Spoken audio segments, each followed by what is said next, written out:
Everyone, today we will talk about how to fix or how to solve the problem of syncing files on PowerPoint. To know how to fix or how to solve the problem of syncing files on PowerPoint, you should just go to Settings. In the first page, you can click on Apps and you will enter to PowerPoint app. Then you can click on First Step and you can click OK. After that, you'll enter to the window of storage. Then you can click Clear Cache. Don't click Clear Data because that can delete your account. So please don't forget to support us by like and subscribe.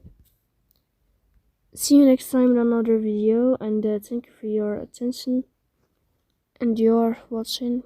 Goodbye to another video.